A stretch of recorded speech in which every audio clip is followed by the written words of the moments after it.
Welcome to our program about the new post-COVID supply chain paradigm. This event is organized by the European American Chamber of Commerce, New York, where Europeans and Americans connect to do business. My name is Yvonne Bendinger-Rothschild. I'm the Executive Director of the EACC, and I will be your host for today's event. Be sure to ask questions. They can be submitted via the Q&A button at the bottom of your screen. Our program today will be a kickoff of a series of discussions in which we will explore this new normal and which will help us better understand how supply chain disruptions have changed the way we do business. We will look at how risk assessments have changed and what that planning for business a continuation means for your business. How we should look at climate change risk and the trade-offs between resilience and efficiency when it comes to planning your supply chain. Our experts will analyze the effects of demand patterns, supply chain management globally, and which of the new routines are here to stay. In addition to that, we will look at the effects of the pandemics and the new geopolitical realities, how trade and tariffs have turned into a discussion about strategic autonomy. Our speakers today include Patricia Gomes. She's the head of Global Trade and Receivable Finance North America at HSBC. Mark Ludwig, the National Leader Trade Advisory Services at RSM. Rupert Schlegelmilch, Director at the DG Trade at the European Commission. And our moderator, Vijay Vaitisvarun, the US Business Editor for The Economist. Vijay, with that, over to you. Thank you. Wonderful. Thank you, Yvonne, and welcome to everyone. It's my great pleasure to be your moderator today on the topic of the new supply chain paradigm. Before we came to the pandemic, we had already seen a new era of globalization arriving. Now, globalization itself was nothing new, of course. We can go back to ancient Roman times, where the Romans traded with Kerala for pepper. Or the Chinese Empire traded with the Spice Islands of Indonesia for cloves. But in the modern age of globalization, which we saw post-1980s, we saw an ever tighter integration of multinational supply chains with ever cheaper sources of supplies, particularly China, the cheap sourcing strategies. And we saw a pursuit of ever greater efficiencies, just-in-time, lean, related approaches that drove the multinational business paradigm. But we began to see several shocks to the system that were indicators of a bigger change coming. We had the Japanese tsunami, of course, and we had floods in northern Thailand, Icelandic volcanoes. So certain natural and human-inspired disasters conspired to send warning signals to different industries, such as the auto industry, that there were risks embedded in the system that were not being accounted for. And of course, there's always the longer term risk of climate change and some of its manifestations and impacts on vendors, ecosystems, supply lines. And there were positive forces as well that were coming to bear on supply chains, not only the negative ones related to risk and risk management, but opportunities that might be created from shorter supply chains. The chance to serve customers more quickly, for example, to be more responsive to demand, the Amazon effect, where everyone wants everything immediately. We began to see supply chains get shorter in order to accelerate learning loops and innovation, and to see new kinds of economies that were not simply chasing unit economies as in the traditional supply chain mindset. That was the world before the pandemic. We're beginning to see a certain kind of what the economist called slowbalization. And then, of course, we know everything changed. We saw the pandemic, the concomitant disruptions, recession, as well as the recovery in fits and starts, which we're beginning to see, thankfully, with vaccines and a certain degree of optimism in different markets. In this dramatically shaken up world, one that has been disrupted in multiple ways, where there were pre-existing trends, but now we have an opportunity to rethink what might be the best way forward. I am so delighted to say that we have three accomplished practitioners and experts in this area to give us their insights, to shine a light on what is admittedly a murky area on the new post-COVID supply chain. Let me start with Patricia. Patricia, welcome. Thank you for joining us. You've thought a lot about the fundamental shift in how companies are looking at supply chain management. Can you give a sense of what you think are maybe one or two of the most important drivers of those? I laid out a handful, but from your point of view, from your vantage point at HSBC, what are you seeing as the couple of the main forces that are driving leadership at companies to rethink their supply chain management? Absolutely, and thank you, Vijay, and thank you, Yvonne, for inviting me and including us. I think, when we speak to clients, the turmoil in global supply chains, as you rightly outlined, Vijay, is evident. And you've had a number of supply and demand shocks that have been created by the pandemic. And the biggest topic that comes out from speaking to clients is the topic of resilience. And really this transition that you've described, where companies have gone from managing their supply chains for cost optimization, for efficiencies, to, in a first stage, already with the trade wars, you had this idea of we really need to think about diversification, not just for cost reasons, but also for risk reasons, given the trade wars.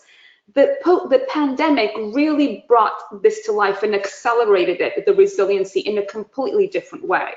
So you have now not only the trade tariffs, but you have the geopolitical tensions and the climate risks that are coming to play. So the biggest thing for clients is the move from what we're calling, of course, kind of this just in time to just in case. And how do you move from a supply chain which has really been built to be lean, efficient, and build resiliency and sustainability into that supply chain? You're seeing also a lot of push, and we will get into climate risks a little bit later, but a lot of push for understanding the climate risks, understanding all of the risks in one supply chain. Data is our friend there, and technology is our friend there. It can help bring that visibility into corporations in their end-to-end supply chain. The pandemic has meant that this is now a question of existence, not a nice to have, a must have, and it has elevated this dialogue to the C-suite of corporations. So this is really a transformation in thinking, as you point out. It's not no longer a nice to have or an issue that's delegated to junior level managers to cut costs 1 or 2% a year and sort of keep it ticking over while the big brains leading the company think about grand strategy or M&A. This is something really the operational side of the business has come to the fore in this crisis, it sounds like. I wanted to press on one of the issues that you pointed out. Again, you're a financial institution. You think very sharply about risk and risk management. And you had emphasized that point about thinking about going from risk to resilience. When you talk to clients about this, how much is the discussion around risk surrounded with questions of the cost of doing so? That is, historically, there's always been seen a trade-off between having efficiency on one hand and building buffer stocks or having additional duplicative vendors or manufacturing capacity to have resilience. It was seen as a cost that in competitive industries you couldn't afford, because if your rival didn't do it, then you had at least a short-term disadvantage. That's typically the pushback I get from managers when talking about resiliency. When you talk about them now, about this topic, what are you hearing differently in that calculation? I think it's really changed significantly. If you just think about the amount of investment that needs to go into sustainability and climate risk, you think about how that is going to, understanding climate risks of companies is going to affect your equity valuation. So this is not about just optimizing for costs anymore. It's absolutely a necessity. And so what I think you're going to see is you're going to see a lot of interest in looking at sustainable assets from investors, and therefore there will be capital flows into this space that will help companies in their transition into a more resilient operating environment. So I think that, from a financing perspective, Vijay, the other thing we're seeing is a huge interest from companies in helping not only their transition, but in enforcing their transition, but also helping their suppliers in the suppliers' transition. And this is where financial institutions come into play in helping finance that supplier's transition as well. And that is front and center of almost every conversation we're having with clients at the moment, is how can we as a financial institution help them in their transition.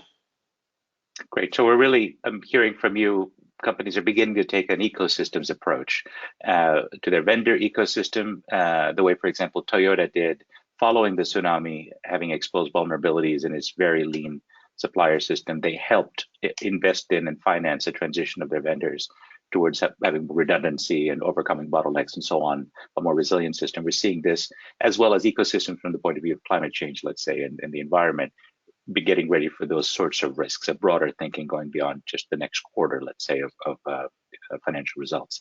That's a lot to put on the table. Let me turn to Mark. Mark, thank you for joining us. I wondered, how do you think about this question about whether the long-standing approach to low-cost supplies, just-in-time inventories, is still viable in a post-COVID world? Is it likely to remain viable for many industries? And we have to really be careful about seeing which industry we're talking about. I'm mindful that, for example, in a lot of areas that during the intensity of the pandemic, it seemed like we'd all be trapped in our homes watching Netflix forever. But maybe all medicine would be telemedicine, let's say. But there is such a thing as a so-called spring back or bounce back effect. And we do see a reversion to mean or to norm in some other industries, including a pullback on the enthusiasm for tech stocks we had, for example, 6 months ago. People are beginning to temper that a little bit. And so in that same way, could it be that in the heat of the moment, it looks like everything will move away from efficiency? But in fact, if you look ahead a couple of years, there may be some industries in which that's true and others that are going to be stubbornly clinging on to the traditional way of doing things of the last few decades. Yeah, thank you, Vijay. I would say it depends really on the industry, and it depends on the globalized nature of that industry, what you're going to see play out in terms of viability of this, pursuit the bottom line, right? The lowest possible cost that you can achieve in terms of, what's the best quality I can get at the lowest possible cost. That means my procurement contracts, my sourcing activities, my vendor relationships are going to be built around an approach that is a zero-sum game, right? I win, you lose, versus a more strategic partnership that I think a lot of the, let's say the ones that took maybe Fukushima to heart, even within the auto industry, you saw different responses occur, right? Some companies that were equally as globalized as Toyota did not take the same view that Toyota took, which was to examine the whole the holistic nature of their supply chain, or really their value chain, I would say, and go for a much more built-in resiliency and regionalization, so they're not overly dependent on a particular market or region for sourcing their global operations. The new emergence since then in the automotive industry, you are seeing them go through this cycle of, let's build something at the best possible cost at the lowest possible price at the highest quality we can achieve. That then naturally will ultimately have to give way, because they invariably will be impacted by something, right? There will be something on the horizon, whether it's, the trade war was a wake-up call a few years ago, after we kind of lulled into this maybe half-decade plus period of not much happened really between Fukushima and the trade blow up in 2017-18. It was kind of quiet, really, if you think about the global supply chain base for the various industries. And then suddenly these back-to-back impacts, really, I think you have companies, across industries, at least the ones that are more at the vanguard of thinking, is the viability of the old approach something that will be able to be sustained? I think in the apparel and textile industry, there are such market pressures that I really think you're always going to go to the race to the bottom line, right? You're going to go to the lowest possible manufacturing base you can. The question is, where is that at? Where does that stop? You would think it would stop in Southeast Asia, for example.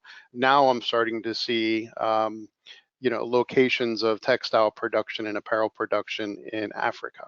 So maybe Africa is the new horizon in the future for the apparel and textile industry. Not quite sure if it'll be a complete play out, but it was, at least for a lot of the US inbound and maybe Western Europe. You had, Central America, then you had Southeast Asia, and now you're potentially looking at Africa as a source. So, industry by industry, it really can be different. Now, when you get into the life sciences industry, I think we've seen a lot of self-reflection and examination. India offered a pretty good product for a relatively cheap price for a lot of the APIs, the active pharmaceutical ingredients. If you weren't getting in India, you're probably getting it out of China. So I think that is now being looked at, strategically, not only by the industries themselves, but I think the government in a lot of these Western countries in particular are forcing the hand of industry to say, maybe this is a strategic priority and maybe we do need to think a little bit more critically about this issue. So I think COVID was the wake-up call on that one. Yeah, I want to come to Rupert in a moment on the role of governments, but you had laid on the table an interesting example of the textiles industry, which has always been footloose, right? It's asset light, it tends to be labor intensive, often chases the lowest costs, and so we saw that behavior.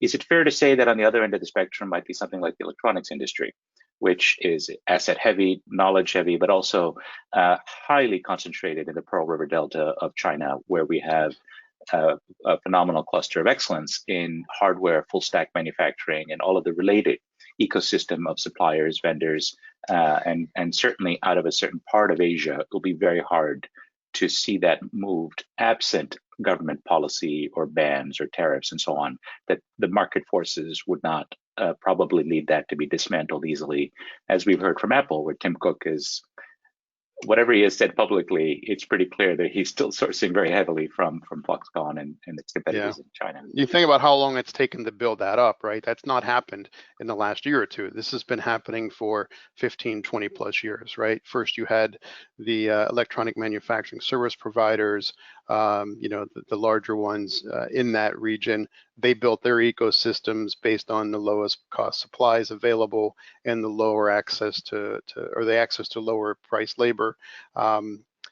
There's not a lot of other places in the world that have invested so much to achieve and develop that broader based industry that you're really going to be able to move that. And there's a lot of industries that can pick up in 3 to 5 years and completely relocate.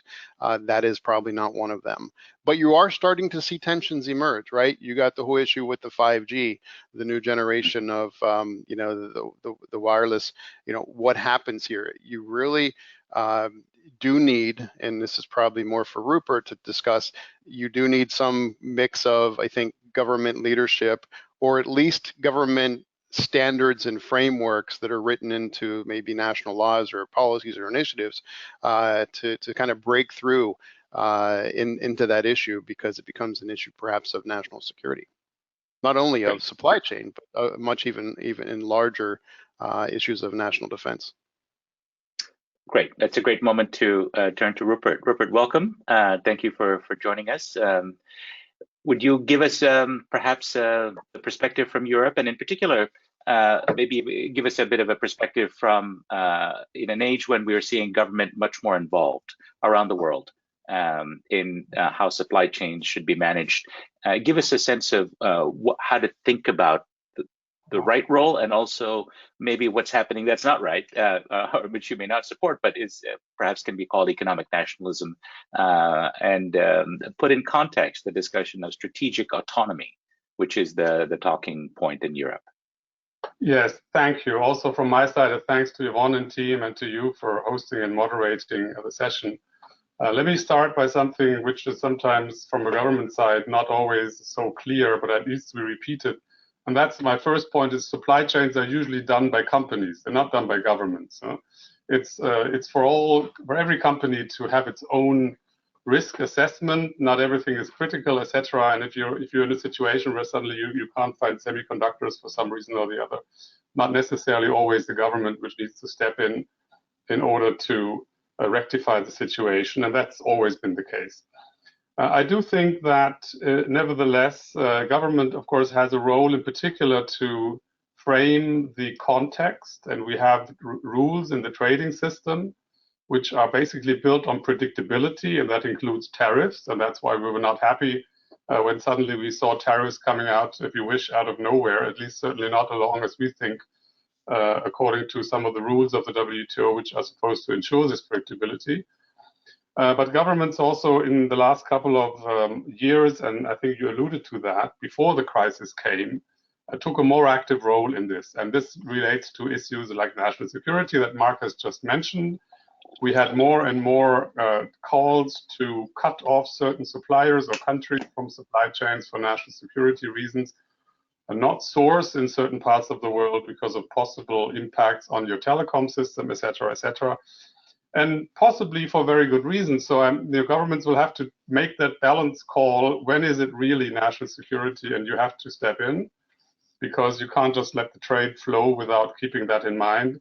And on the other hand, to use this as a pretext to beef up your domestic industry, which sometimes is a tendency or a tentative a temptation, if I say, for some policymakers.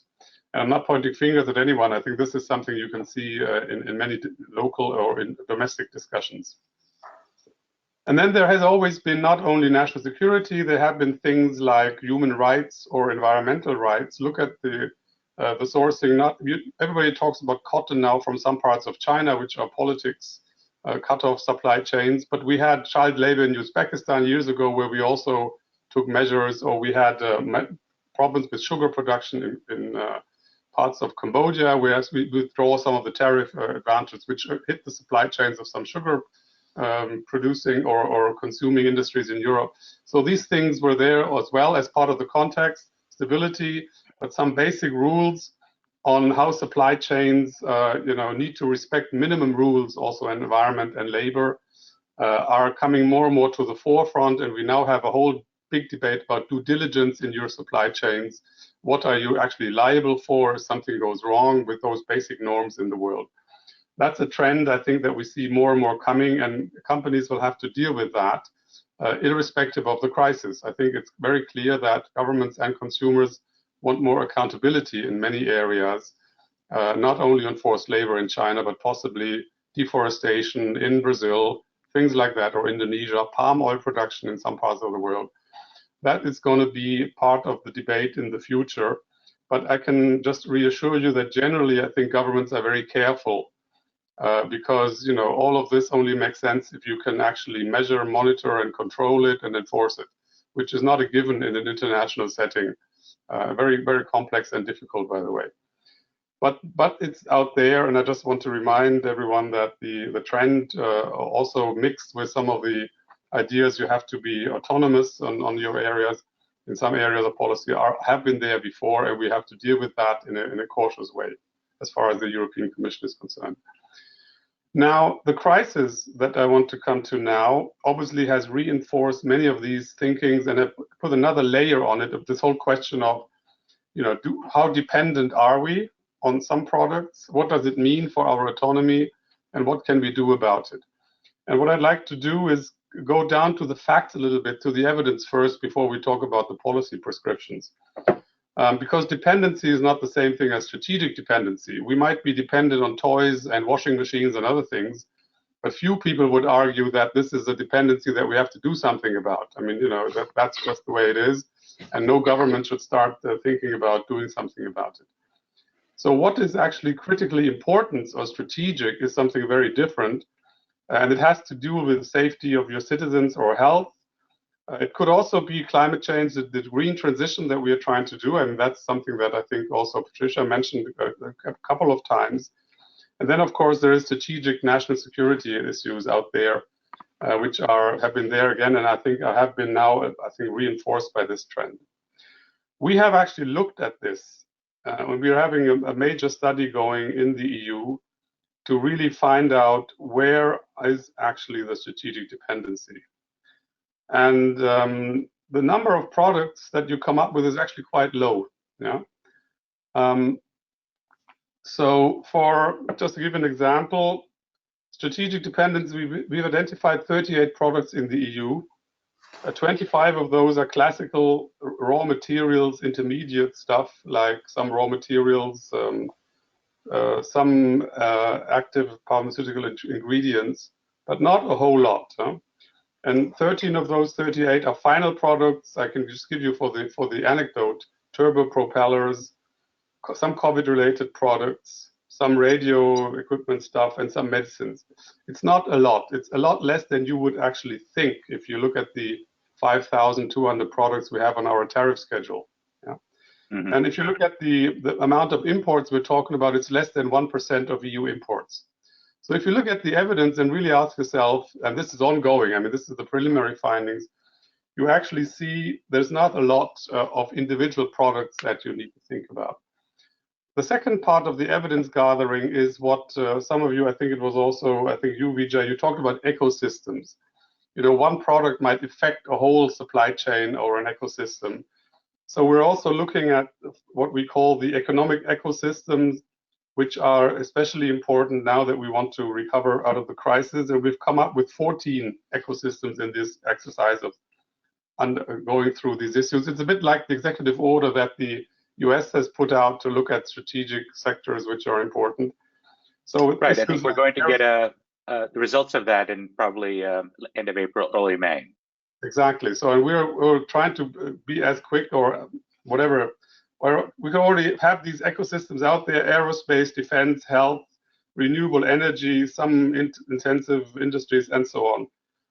So which are not there is like stuff like textiles, tourism, and so on. So I think some of the issues we talked about will not be affected by this whole exercise at all.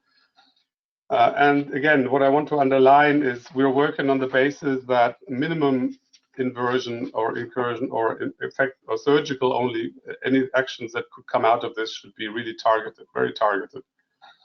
And the overall basic line is we want to stay as open as we can. Now, I just want to say one word on the word autonomy that you have mentioned.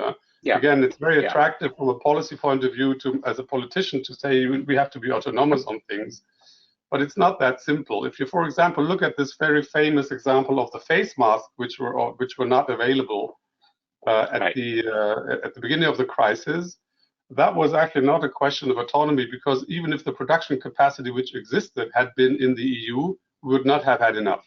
Not in each one member state, not across the member states. So it was basically a question of huge demand which couldn't be satisfied. And even in those countries which then supplied, some of the capacity had to be built up. So very often the result will be not so much to bring back production, but either to start stockpiling stuff that you think we might need. You don't want to have a huge production capacity, or you have to be more diversified. The other solution that we have clearly identified, rather than doing a very costly reshoring exercise, is just make sure you have more than one source of supply or two. So diversification will be a big issue, much more, in my view, than reshoring. Because reshoring, to be quite clear, is not something which we see on a massive scale as a result of the crisis. I've talked to the head of the EU Chamber of Commerce in Beijing the other day, and he basically said no one is leaving China because of this, the whole debate which is ongoing. Just to give you an anecdotal example again. So that's my first take to your question. Okay, so there's a lot to unpack there, but you started by pointing out that in your view and in the Commission's view, supply chains are fundamentally things that companies decide about. It's something that's a corporate set of decisions within the framework, of course, of laws and regulations and so on. And the current scrutiny that's being paid to national security issues comes in a long tradition of other kinds of concerns, whether they were sweatshop issues or child labor and so on, the current human rights concerns. It's part of a tradition where certain issues that are important to society are reflected through the political system, and within which companies need a license to operate. So this is really nothing new. It's not a radical change. It's an incremental change, perhaps, or an additional focus. And the way you're describing it, broadly speaking, seems very sensible and reasonable to me. But I wonder if that's what will actually transpire going forward. When I look at just to present a couple of countervailing facts or to press the argument a little bit on the autonomy question, we see various dimensions of economic nationalism using the cloak of, let's say, national security reviews or arguments about, let's say, the rise of China, which is often pointed to. We saw some of that with how America dealt with Huawei in 5G technology. We see some of that with the vaccine nationalism today, arguably in different parts of Europe. We see that with China's dual circulation strategy, which is in effect a domestic sourcing substitution strategy. We see that with some of Joe Biden's multiple plans for Made in America, for either subsidizing domestic production, penalizing overseas investments through reversals of the tax breaks and so on that have been given previously. In other words, there's a very explicit effort to reshore and to build up U.S. manufacturing in that example. I know that, Rupert, you've put your marker on the table. You don't see reshoring happening in a big way, or at least not an explicit mandate coming. But let me ask Mark and Patricia, if one of you wants to jump in, on this idea that the current set of global forces and local forces might lead to a wave of reshoring or nearshoring, as is often posited. What do the two of you think, if one of you wants to jump in? Are we likely to see this? Is this now, after 3 decades of supply chains and investments really going in one direction, away from developed economies towards developing economies, lower cost centers? Are we set now, thanks to a confluence of events, including policy, to see a massive reinvestment in, say, North America or in Europe with reshoring or nearshoring? So Vijay, what I can add is, I think the storyline that you've articulated is a reasonable storyline for one to think could happen. What I can speak to is what we're hearing from our clients and what we're seeing from our clients at HSBC.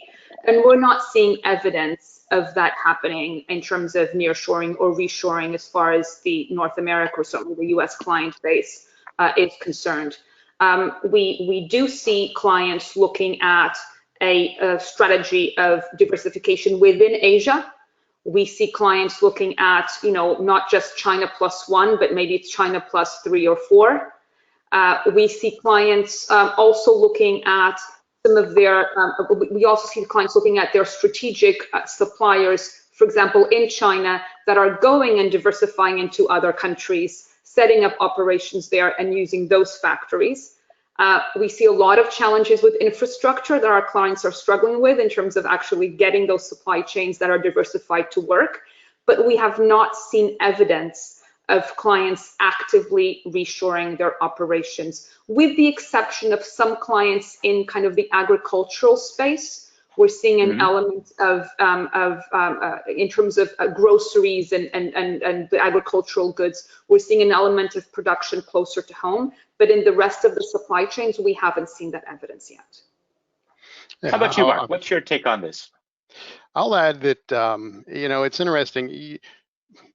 It was not probably more than a few months ago, I remember there was some noise around a publication around this issue of, there's going to be this massive exodus from Asia, for example, from China in particular, as a result of all this. I think the headline was around 20+% of executives surveyed were thinking about, pulling their operations. My view of that is that's 20+%, but there's 80% there that's not, right? The other side of that is many are actually willing to tolerate whatever challenges, disruptions, that they can manage through because of the other broader opportunities perhaps that exist, whether it's the cost of their operations or whether it's the inward market opportunities in a place like China or Asia as a beachhead. So those are things that I think have to take into account. Now, what is interesting is if you move beyond sort of the headlines, you're not really seeing company relocates $500 million factory out of Asia to this country or that country. There might be an example here or there where you see that, but for the most part, a lot of it is happening gradually, incrementally, and quietly. Because of the complexity of the global economy.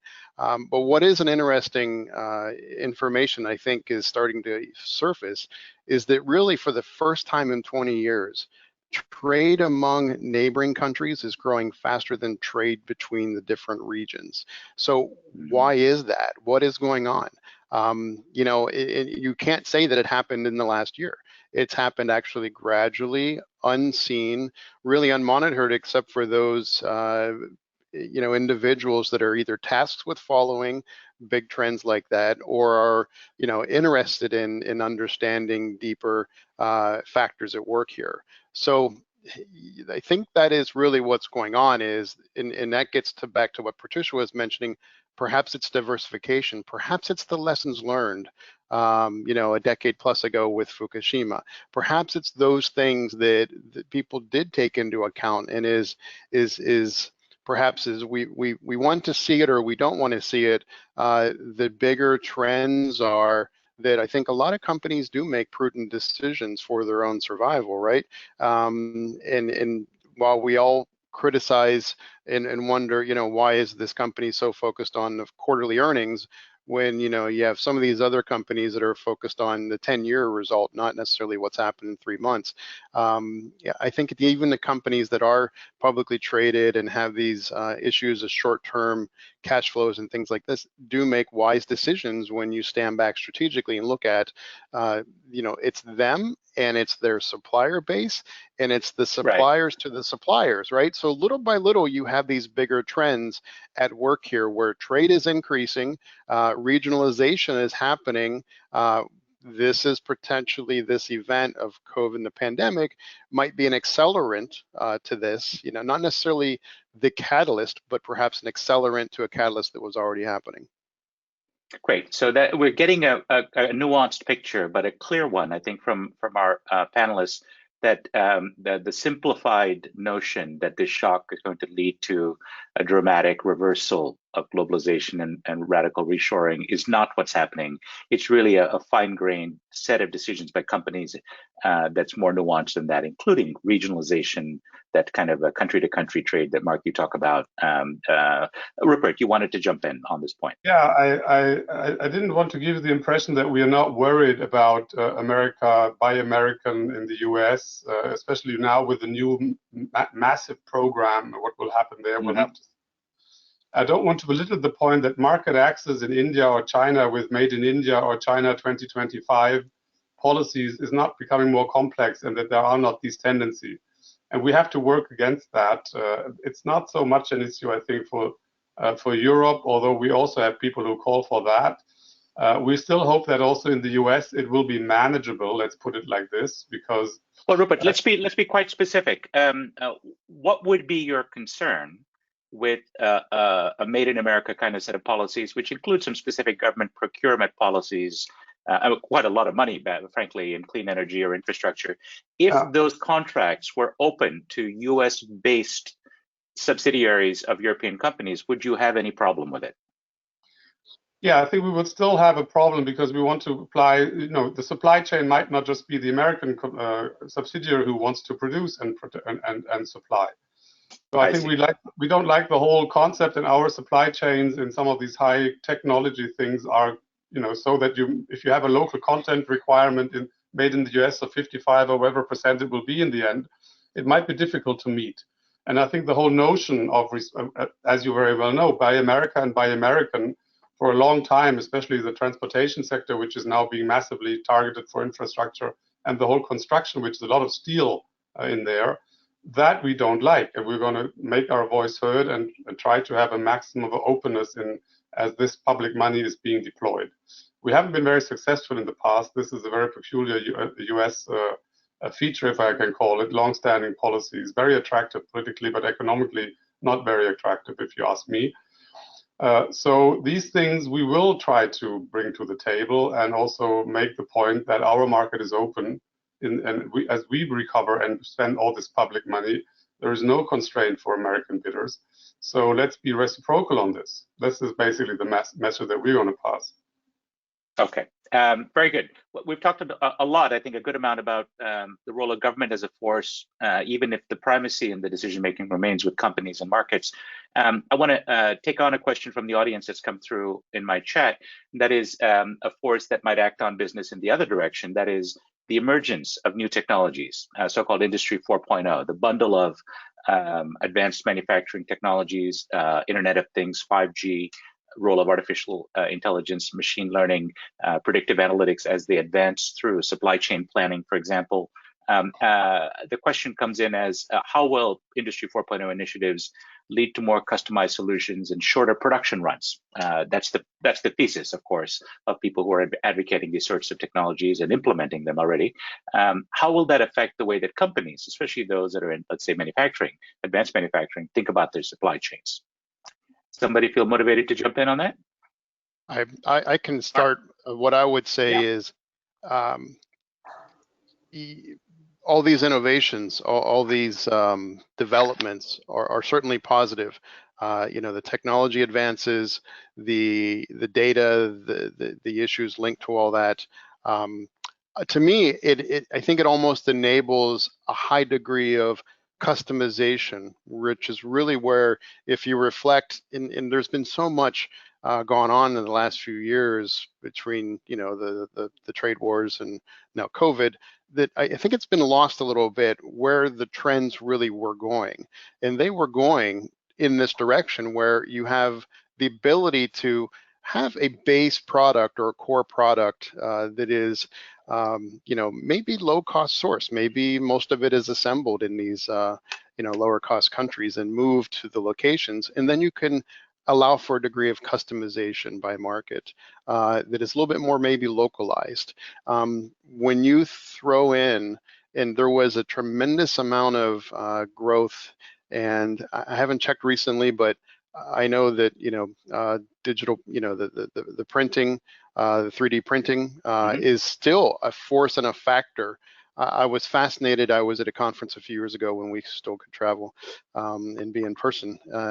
It was wonderful to hear there was a major multinational that actually was basically saying there is a product that they have that is made up of around 800 different parts and pieces that they were able to make a 3D printing machine that produced about 80% of that good and able to customize it per what the customer needed that was unique to the order of that customer. And that customer, of course, there has to be economies of scale. You don't necessarily want to customize everything, because you may not be able to make money at it. And that's the idea here, to stay in business. But it was interesting that they were making this product that was 80% be able to be made by digital 3D printing, using the substrates and all the plastics and the different materials that they use. So to me, I think it allows for a customization, allows for a greater customer experience, which really is one of the key ideas of supply chain, right? So, but keep your costs in control, but have a high degree of customer satisfaction and be able to service them. I've seen this movie before, right? I think it was 7 years ago. The Economist put 3D printing on the cover with a 3D printed Stradivarius, just arguing this is the moment that this cool laboratory technology goes mainstream. It's not just for prototyping; it's mass manufacturing. I think it's actually 10 years ago now, and it was. I'm still waiting. Right now, I'm exaggerating a little bit here, but it's still a very small transformation that's happened thus far. But could it be that in combination with IoT, with now the capabilities of 5G spreading in the manufacturing and corporate world, enabling smart technologies and the advance of, again, various forms of analytics. Let me turn to Patricia. You've got your finger on the pulse there, and you had mentioned technology in your opening comments. How should an old skeptic who's got the scars on his back from having predicted technological revolutions before, how should I look at the question of Industry 4.0 as it relates to impact on supply chains, what we're here to talk about? What do you think? Listen, I think that I can't argue with the comment that you've made, which is, 5 years ago it was on the page of The Economist and it's still non-mainstream, and that's the reality. The reality is that what we're observing is that it is prevalent, but it is still at a niche level, either certain companies or a segment of the business of certain companies that is doing this more customized, a short time delivery turnaround to consumers. That the 3D printing, again, the storyline is that it is there. It could be the revolution. When you think about... Let's run it out beyond additive manufacturing. Let's take the bundle of Industry 4.0 is a much bigger concept, right? And to be fair, there's a lot of investment coming in all of those related technologies. Give it its full due. If you take it all on board, are we really on the cusp of something, in your opinion, that's going to transform the way that companies and industries think about supply chains by bringing, basically the thesis is they'll bring supply chains closer to home, have more rapid turns, be able to be responsive to demand, even predictive demand. Zara showed us how to do this with fast fashion, right? So there are examples in certain industries where it's already happened. Now we have the enabling technology for every industry to do it, is the thesis, and there are some early examples. But from as a financier, as it were, where you don't invest unless you see returns, are we talking about a 2-year, 5-year, or 10-year storyline here, in your opinion? What I can tell you is I'll tell you about something that's very close to home, which is just if you think about the technology advancements that blockchain can bring, just in terms of the financial services industry, which is one which I live and breathe every day. We were all saying that blockchain was going to effectively remove all of the paper from trade processing. It still hasn't happened. We have now a number of clients on blockchain technology, but the reality is that the mass adoption is still not there. So I think that, is it going to be another 3 years, another 5 years, another 10 years? Goodness knows. We do need a number of industry participants to come into place in collaboration around the whole ecosystem for this to happen. So I think sometimes it's, I'm starting to be a bit more skeptical, like you, Vijay, as the years go by and I start to see it. In the beginning, I'm very much glass half full, and I think it's going to happen very quickly. And as time goes by, I start to be a little bit more skeptical in terms of how fast it's going to transform. Okay, thank you. Let me pivot to a new topic. We're thankfully getting lots of questions from the audience, for which I thank our participants, but maybe we can move into more of a lightning round. Rupert, let me turn to you. There's a question about the share of services as a share of value added is obviously quite high and increasing and often not measured adequately. The question really relates to cross-border data flows, and how do you see, first of all, just the rise of services? How do you deal with it and think about it, and how do you account for it? And what about balkanization of data policies, privacy, security, to account for the regionalization of production? So quite a rich question there, but I pick up on any part of that you'd like to from the way that you're looking at it at the Commission. Yeah, thank you. I can also make a comment on the last question, where we see the factories coming back, but not necessarily the jobs coming back on some of these as a result of the data, of the technological advancement. It's much more maybe important than many of the other trends we have seen. Right. No, on the data flow issue, I think it's a good question, because the service is a bit the orphan in this discussion very often. We always talk about tariffs, manufactured goods, and that occupies the space. What's happening in the services area and the data exchange issue that at the bottom of this is hugely important.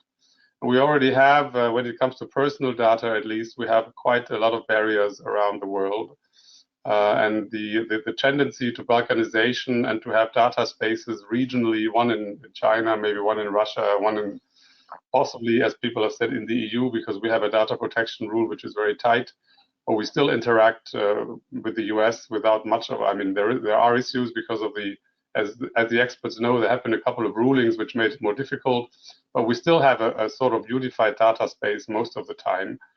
It is hugely important, and we really have to come to grips with that, because when it comes to all these things we're discussing, technology advances, you need data exchange. You can't do it without it. There have been attempts to have a global rule making on this in the WTO and elsewhere, including, allowing or not allowing data localization rules and things like that. But let's be honest, agreeing something with that with everyone in the world is going to be very, very, very difficult, because we have data localization requirements in other parts of the world already, which are quite tough. They're increasing. My main concern, from where I'm sitting, to be quite honest, is to keep the free world, the value, it's the part of the world which has the same value in openness, democracy, and data protection and civil rights, together on this and have a good regime on data exchange. But we're not going to crack the Chinese market open on this completely the way we would like to have it with the US. It's not going to happen. The Chinese will not buy into that. But there is an issue also with industrial data, which is a different issue where everybody needs the sensor data and so on and so on. And that can also be disrupted by just having stupid rules, if I can call it that bluntly. So it is hugely important. We're looking at it. There are attempts to deal with it in some of the trade agreements. We'll have to do much better on this in the next couple of years if we want to keep the global machine going. Rupert, just to press on this, I mean, one thesis or argument on this is the idea that there will be a divide. We saw this with 5G, the idea there will be a splinter net of things, that there'll be a China and a sinophilic orbit of countries that follow Huawei 5G and the set of technologies that they use, and one that follows a different Western paradigm. But you maybe with data and privacy, you're suggesting something might go in that direction. But even within the non-Chinese orbit, as it were, the rest of the world, the Western world, let's say, or those that value, have different ideals about freedom and so on, I see very different approaches to privacy taken, for example, from Europe with GDPR and the US, which at the moment really has an absence of regulation at the federal level, although there is regulation in California. Is it possible that the outlook will be messier than that? It won't be simple, at least even two norms you can navigate between, the Soviet bloc and the Western world. What if it's just a balkanized mess? But I would actually take issue with your opening statement. There is not such a huge difference. I mean, Americans care about data privacy and Europeans care about data privacy. It's true we have different approaches when it comes to the intrusion of some of the national security services and what you can do, etc. But I think this is bridgeable. We can find a way through that as we did in the past, much easier than with some other countries. And that's what actually people are working on as we speak. There is an ongoing discussion to make sense of the latest European Court of Justice. Again, for the experts, there are rules that we have to follow to find a way through that. And I'm actually optimistic that we can actually do that. Okay. Now, I promised a lightning round. I want each of you to give a quick response, a couple of sentences to the following. China, one of the questions from our participants, China has announced the creation of a state-controlled digital currency, which will not be linked to the dollar. Is this a game changer for global trade, or do you think it's a damp squib? Mark, we'll start with you. I want you to have an opinion on it. Yeah, I don't necessarily think it's a game changer. I think China has long wanted some dominant form of currency. It's been going on for about a decade and a half now. I don't necessarily see it for the next year or two. So the digital dimension of this you don't see as a game changer for the RMB. Okay, Patricia, what do you think? Not in the immediate, although the general concept of tokenization in trade is one that is taking off, but not in the immediate term. Rupert, how do you see the digital currency from China? Is it a game changer for trade? I'll have to pass on this one. I don't want to guess anything here. I really don't know. No worries. That's fine. That's a short answer, so I'm all right with that. Another quick lightning round. The impact on jobs, the kind of dramatic changes we've been discussing on the way the supply chains are organized and investments and so on. Some people have been billing them, as Joe Biden, for example, as basically a jobs program. That's been some of the criticism, that this isn't really about infrastructure. You're trying to create union jobs and so on. But that's also seen as praise in other quarters. Bottom line, do you think the era that we're entering into with these forces will create lots of jobs in economies, or meaning, again, in this case, perhaps Europe and the US, which are advocating some of these policies, or will it net not have that impact? Again, we'll start with you, Mark. I think it will. The interesting thing about all this is, what we're talking about, the new supply chain paradigm, digitization plus transformation equals automation in a lot of cases. I think we're looking at the job loss as a result of what's happened the last year or two globally, not just in the US.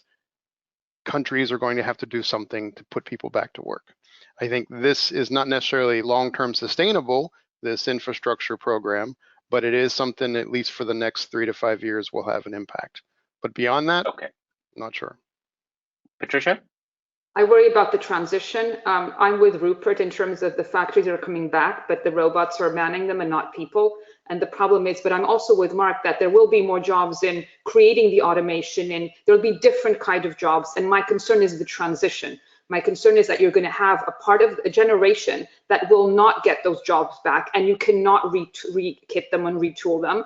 And what are you going to do with those people whilst the new generation can have the new expertise for the new jobs that will be required going forward? So I think it's a transition risk issue with people. Rupert, a quick word on this, on jobs? I think I agree with that. I think what is also part of the Build Back Better is also the education side. You have to train people to actually create an economy which produces jobs higher, and they will be higher qualified. There's no doubt about it. So it's all very well to have construction work for 5 years on bridges and railroads. The long term is you have to skill your people better. Everyone knows that, but it's more difficult to do, of course. And by the way, we're also supporting lots of jobs now with public money in Europe. This is not sustainable. I mean, it's in the crisis you can do this, but it's not sustainable. And the last 2 minutes or so we have before Yvonne comes back on to wrap it up. The biggest topic of all, in some sense, climate change. Yeah, Patricia, you had mentioned it earlier. I'm going to give you a 5-year horizon to think about, and give me a thumbs up or down, as it were. Will climate change risk be manifested on the books of companies, and in particular in terms of supply chain and investment decisions that they make on sourcing and where to put production? Is it imminent enough, immediate enough of pressure for companies to take on board now, or is it one of those things that's going to be beyond that sort of planning horizon? Mark, you first. Again, short answers. Yeah, I think there's ideas being digested right now, but I think it's beyond the actual implementation of the planning ideas at the moment. I think that's still a little bit of a ways away. A little bit of ways away. Patricia, how do you answer that question? I think it's inevitable. I think customers are voting with their feet. I think investors are voting with their feet. And I think companies that don't do that will not survive. That's evading my answer. In the next 5 years, do you think companies will actually act and put their money where their mouth is, or is it going to be greenwashing once again? No, I think they will act and put their money where their mouth is. Absolutely. Tangible investment decisions and changes. Okay, there we go. We have a contrasting point of view. Rupert, how do you weigh in on this? Yeah, I always find interesting what the reinsurers and insurers say about that, because that's where the risk is priced in the end, and they certainly are focused on that a lot in the next 5 years. Okay, so you're watching where the real long-term money is. Okay, so fantastic session. I think it's impossible to summarize the brilliant points made by our panelists, but I would just give a final provocation to our audience, and that is we see a world in which supply chains are getting faster, they're getting shorter, they're getting smarter. The question is, will they be safer? And that remains to be seen, but that's the question of the hour that many governments are grappling with at this time. With that, I thank you, and I turn it over to our wonderful host, Yvonne. Thank you so much, everyone. Really, really interesting discussion and a great kickoff for our series. There's definitely more to come on this, without a question. And with that, we conclude today's webinar. Thank you again to our panelists. Thank you, Vijay, for moderating. I knew you would be the perfect moderator for this conversation. I'm so happy you were able to join us. And we will continue this discussion at EACC. And a quick reminder, we will make a list available of our attendees. And if you're a member, we will be happy to connect you with the other participants. Thank you again for joining us, and enjoy the rest of your day.